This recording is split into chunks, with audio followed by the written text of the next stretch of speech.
All right, so get ready, because today we are diving into something truly mind-bending. I mean, truly mind-bending. We're talking about the Akashic Records.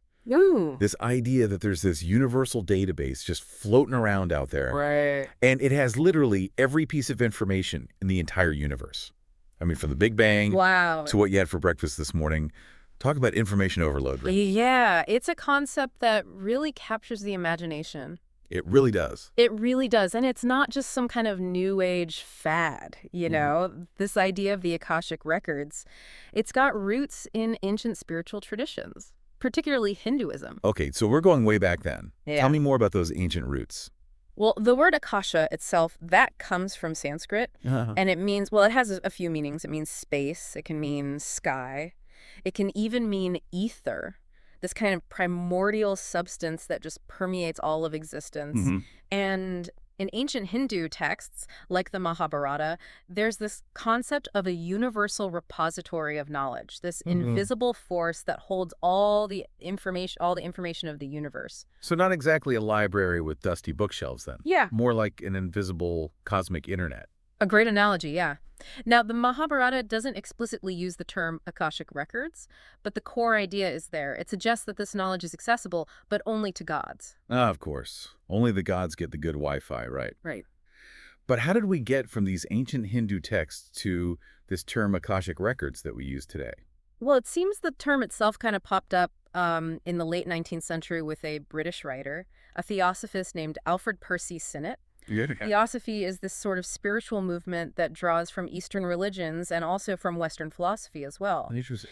And Sinnett wrote about this universal information source found in mystical traditions, particularly in Tibetan Buddhism. And he's the one who called it the Akashic Records. So Sinnett was basically putting a label on this ancient concept. And did he also buy into this idea that only certain people could access this information? Yeah, that's right. He believed that only enlightened individuals could tap into the Akashic Records. It's like they had this special decoder ring for the universe. Right, right. But of course, that begs the question. How do we know if any of this is true? How do we know if anyone's really accessed it? Right. I mean, let's talk about some people who maybe had this decoder ring. People like Srinivasa Ramanujan, the Indian mathematician, who seem to just pull these complex formulas out of thin air. Oh, Ramanujan is a truly, truly fascinating figure. He is. He had minimal formal training in mathematics, but he produced these incredibly intricate theorems. And many of his formulas were so advanced, that even other mathematicians couldn't understand them. Not at first. It was only years later they realized how groundbreaking his work really was. Yeah, and it gets even crazier. Oh, yeah. He claimed that a Hindu goddess whispered these equations to him in his dreams. I mean, talk about divine inspiration, right? That's incredible. Wow. It's certainly a story that fuels the imagination. And what's even more remarkable is that some of his formulas, they are now being used to describe phenomena like black holes. I mean, these concepts weren't even known during his lifetime. It's like he was tapping into knowledge beyond his time. Yeah. And speaking of minds that seem to operate on another level, there's Nikola Tesla. Of course. The brilliant inventor behind so much of our modern technology. Tesla is another intriguing figure. Absolutely. A strong believer in intuition and often spoke about receiving visions and insights from, well, what he called a core in the universe. Yeah. He even stated that his inventions weren't, the result of traditional design processes, but rather these sudden flashes of inspiration from this mysterious source. Yeah, and he actually said, and I quote, "My brain is only a receiver. In the universe, there is a core from which we obtain knowledge, strength, and inspiration.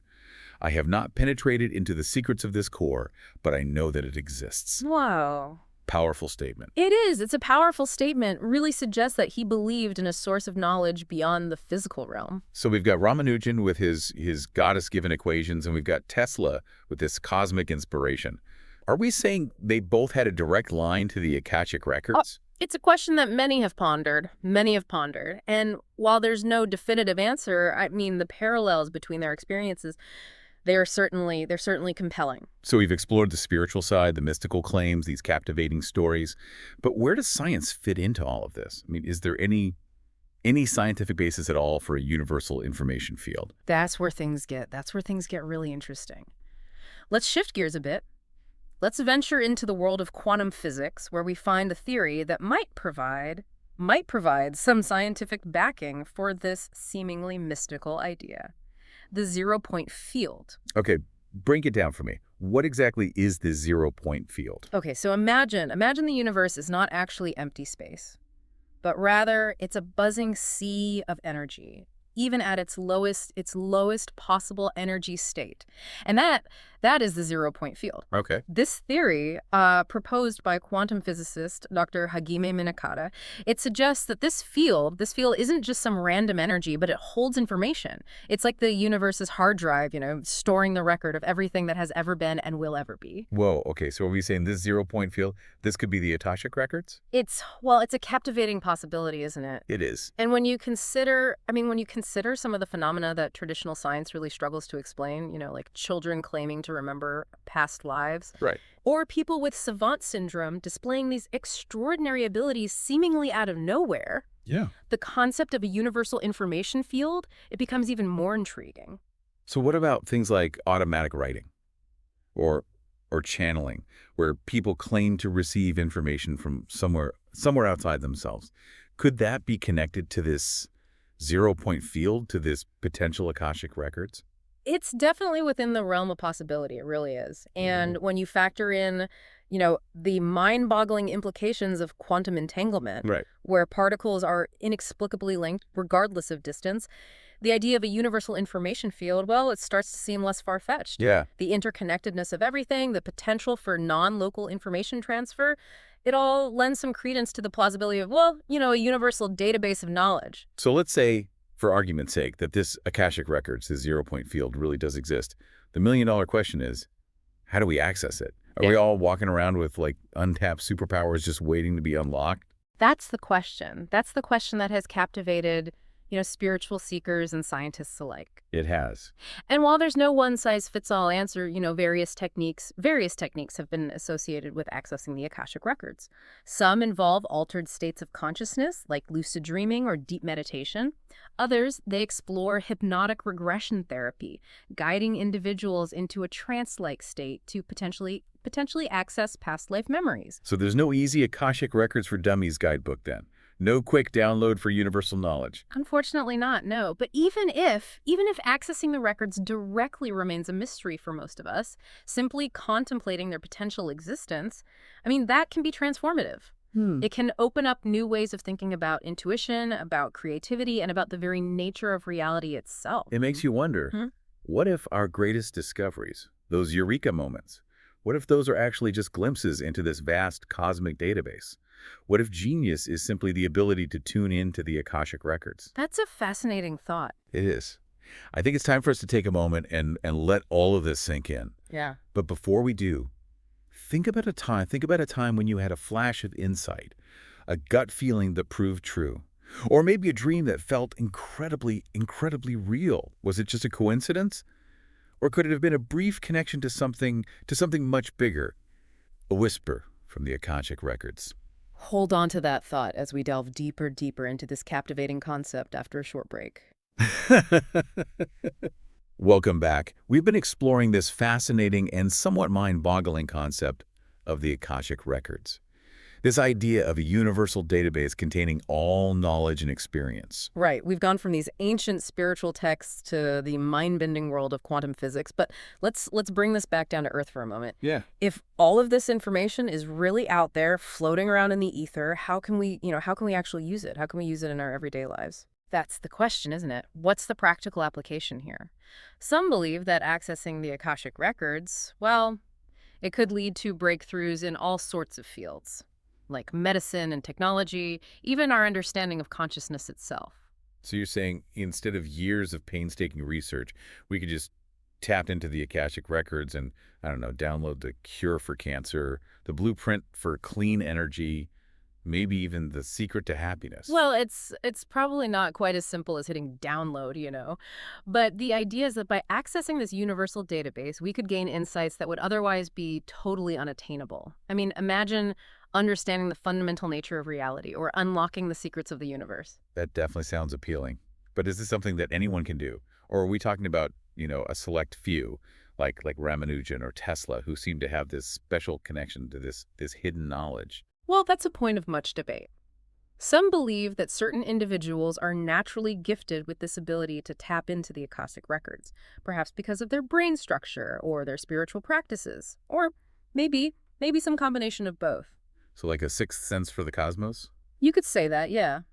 But others believe that, well, anyone can learn to access the Akashic records through practices like meditation, visualization, and energy work. It's all about, expanding your awareness and attuning yourself to this universal frequency. That sounds a bit like the law of attraction, this idea that you can manifest your desires by aligning your energy with the universe. There are definitely some connections there. The law of attraction, it's really about, at its core, about harnessing the power of intention and belief. Right. And some proponents believe that this involves tapping into the Akashic records to shape your reality. Okay, so we've got ancient spiritual wisdom, quantum physics, and now the law of attraction, all kind of tied into this concept of the Akashic records. It's a lot to process. It is. It certainly is. And it's important to remember that much of what we're discussing is theoretical. There's no, definitive scientific proof of the Akashic records. But then again, there's no concrete evidence disproving them either. It's like this giant cosmic mystery box with all these intriguing clues, but no clear-cut answers. Makes you wonder. Exactly. It pushes us to question our assumptions about reality, to explore the boundaries of consciousness, and to consider the possibility that we are connected to something far greater than ourselves. So where do we go from here?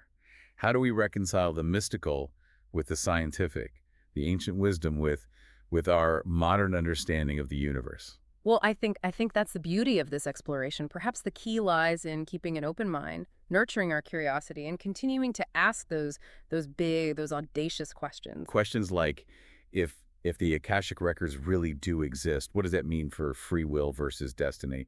If all the time is just laid out there, past, present, and future, is our path already predetermined? Well, those are profound questions, that have puzzled philosophers and theologians for centuries. And some believe that the Akashic records, they contain potentials, not fixed outcomes. It's not like a cosmic script that we're forced to follow, but rather it's more like a roadmap with various routes and destinations. And ultimately, I think the choice of which path to take, that remains ours. I like that analogy. It leaves room for both free will and this interconnected web of information. But I'm starting to feel like my brain needs a reboot after all this cosmic pondering. Perhaps a moment to integrate these ideas would be beneficial. When we return, we'll delve into what the Akashic records might mean for our lives, for our purpose and our place in this cosmic tapestry. Okay, so we're back. And I don't know about you, but I'm still trying to wrap my head around this whole Akashic records concept. It's a lot to take in. It really is. This idea that there's this universal database containing literally all the knowledge and all the experiences of the entire universe. I mean, it is a mind-expanding idea, but yeah. Even if we set aside, some of those more extraordinary claims, Yeah. and we just focus on that core concept of a universal information field, I think it can still have a really profound impact on how we view ourselves and the world around us.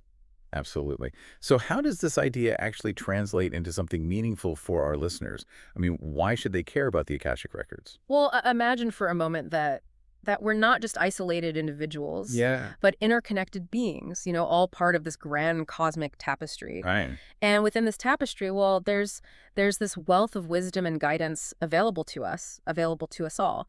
The Akashic records suggest that we're not limited by, our individual perspectives or our own experiences. We have access to a much larger pool of knowledge that can help us navigate life's challenges, help us tap into our creative potential, and even help us discover our true purpose. Is it like having a cosmic GPS guiding us along our journey? I like that. That's a good analogy. But it's not about, getting those turn-by-turn directions. Yeah. It's more about tuning into our intuition, that inner guidance system that some believe is actually connected to this universal field. The Akashic records, they remind us that we're not alone. We're part of something much, much larger, and we have access to a vast, vast network of support and wisdom. That's a comforting thought, so especially in a world that can often feel so chaotic and unpredictable.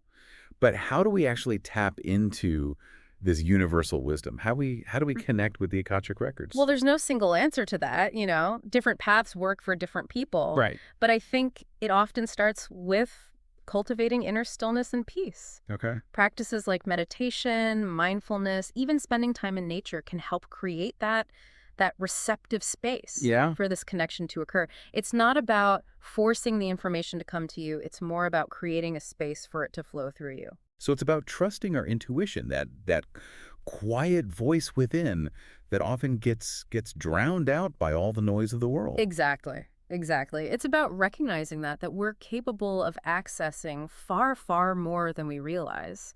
And that's a truly empowering concept. It is. I mean, it shifts the focus from feeling limited to feeling limitless. Right. And that can be a real game changer. Absolutely. Absolutely.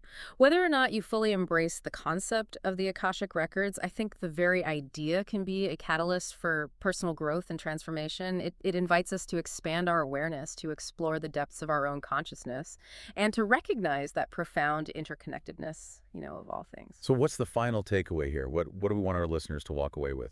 I'd encourage them to approach life with a sense of wonder and curiosity. Pay attention to those intuitive nudges, those flashes of inspiration, those dreams that seem to hold a deeper meaning. Explore practices that help you quiet the mind and connect with your inner wisdom. You never know. You might just stumble upon a doorway to the Akashic Records, a glimpse into that vast and mysterious library of the universe. And who knows what incredible discoveries and insights await within those cosmic archives. I think that's a pretty inspiring note to end on. Thanks for joining us on this deep dive into the Akashic Records. We'll catch you next time as we continue to explore the mysteries of the universe and that boundless potential of the human mind.